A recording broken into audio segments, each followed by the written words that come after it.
Bihar police प्रतिदिन हजारों छापेमारी करती है। मैं आपको आंकड़े भी दूं। और हजारों छापेमारी में सैकड़ों कांड भी दर्ज होते हैं, अभियुक्त पकड़े जाते हैं, जेल जाते हैं। न्यायिक प्रक्रिया में विश्वास रखने वाले लोग, आम जनता, नागरिक, सभी का समर्थन बिहार पुलिस को मिलता रहता है। कुछ इक्का दुक्का अपराधी हो सकते हैं जिनकी आपराधिक मानसिकता और जिनको ऐसा लगता हो कि पुलिस का विरोध करके या किसी भी सरकारी पदाधिकारी का विरोध करके हम अपने तात्कालिक जो मामला है उससे बच जाएंगे, तो ये उनकी बहुत बड़ी भूल है। ऐसा होता नहीं। किसी भी सरकारी पदाधिकारी रोड विभाग का है, मेजरमेंट के लिए गया हो, पंचायत का है, किसी जांच में गया हो, रेवेन्यू डिपार्टमेंट का है, किसी वेरिफिकेशन में गया है, उसका अगर विरोध करते हैं तो सरकारी पदाधिकारियों के कर्तव्यों में बाधा पहुंचाने का एक ही दंड है, अच्छा खासा, और उस दंड के तहत हम लोग FIR दर्ज करते हैं, उन पर कार्रवाई होती है। तो आपके माध्यम से ये मैं मैसेज देना चाहता हूं कि अगर कोई ये समझ सकते हैं कि सरकारी पदाधिकारी गए हैं, इनका हम विरोध कर दें, इन पर हम आक्रमण कर दें, इस तरह से हम बचा लें, तो वो संभव नहीं होता। उसका खामियाजा उनको दुगना भुगतना पड़ता है।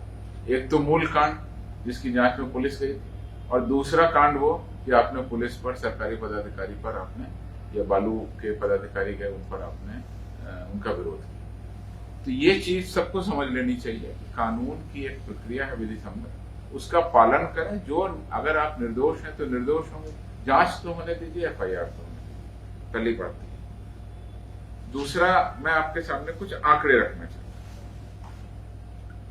2022 में सरकारी कर्तव्यों के निष्पादन में बाधा पहुंचाने वाले अपराधियों और अराजक तत्वों के बीच 414 कांड दर्ज किए गए, और इस साल अक्टूबर तक 307 कांड दर्ज किए गए। यानी इस साल किसी भी प्रकार के कांडों में कोई बढ़ोतरी नहीं हुई। तो पहले तो ये जो आपका और मीडिया का और कुछ लोगों का ये रहता है कि भाई इस बार कांड बढ़ गए, इस तरह का, ऐसा नहीं। 2022 में हमने 6,459 लोगों की गिरफ्तारी की जो इस तरह के मामलों में, और 2023 के माह अक्टूबर तक 5,520 हमने गिरफ्तार किया। तो गिरफ्तारियों की संख्या हमारी ऑलमोस्ट बराबर चल रही है और कांड कम दर्ज हुए हैं।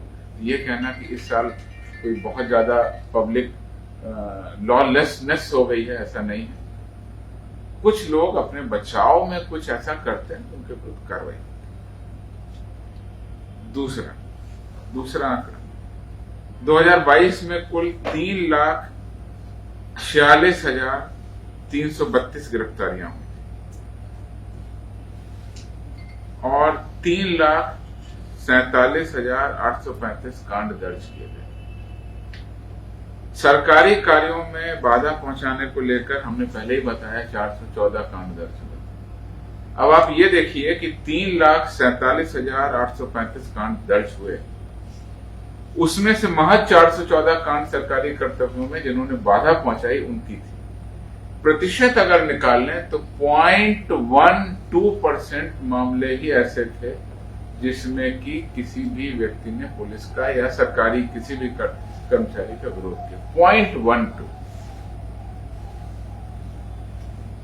लेकिन अगर गिरफ्तारी की संख्या देखें तो जैसा मैंने बताया 3,46,332 गिरफ्तारी हुई थी 2022 में, और जो हमने सरकारी कर्तव्यों के निष्पादन में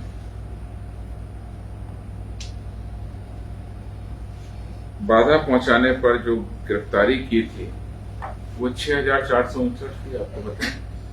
तो गिरफ्तारी की संख्या देखें तो 1.86% लोगों की गिरफ्तारी। इस चीज को मैं प्रेस कॉन्फ्रेंस के माध्यम से सभी उन अराजक तत्वों, उनके परिवारों के बीच रखना चाहता हूं। 0.12% मामलों में आप विरोध कर रहे हैं सरकारी तंत्र का, लेकिन हम गिरफ्तारी उसकी 10 गुना कर रहे हैं। 1.86% लोगों की हम ज्यादा गिरफ्तारी कर रहे हैं। यानी अगर कांड दर्ज आप इस तरह के किसी भी सरकारी महकमे के लोग, because police main law enforcement agency है, बाकी और भी विभाग हैं जो लॉ एनफोर्समेंट करते हैं, हमने 10 गुना ज्यादा लोगों की ऐसे मामलों में गिरफ्तारी की। 0.12 मामलों में विरोध हुआ, गिरफ्तारी का परसेंटेज 1.86%, यानी 10 गुना से भी ज्यादा। तो कुल कहने का अर्थ क्या है? अपराधी कोई भी हो, कानून की गिरफ्त से नहीं बच सकता। नुकसान कानून का शासन है। जो व्यक्ति किसी भी न्यायिक प्रक्रिया में या सरकारी कर्तव्यों के निष्पादन के क्रम में बाधा पहुंचाएगा, उसके विरुद्ध विधि सम्मत कार्रवाई की जाएगी और लगातार हम लोग कार्रवाई करते हैं। इसीलिए आपके माध्यम से आम जनता, नागरिक और बहुत सभी लोग इसको देखते हैं, आपके चैनल को, मीडिया को और प्रेस को। इस तरह की मानसिकता मन से निकालनी जरूरी है, क्योंकि हम लोग कार्रवाई करते हैं। और हमने आपको पहले बताया, मूल जिस आरोप में आपके विरुद्ध छापेमारी की गई वो अलग। किसी भी सरकारी कर्तव्य का, खनन विभाग हो, मद्य निषेध विभाग हो, बिजली विभाग हो, जैसा मैंने आपको कहा, उसके पदाधिकारियों को अगर बाधा पहुंचाएंगे तो एक कांड अलग से दर्ज हो। 0.12 मामलों में गिरफ्तारी उसकी 10 गुना ज्यादा होगी। हम लोग लगातार संवेदनशील इस विषय पर मुझे इतना कहना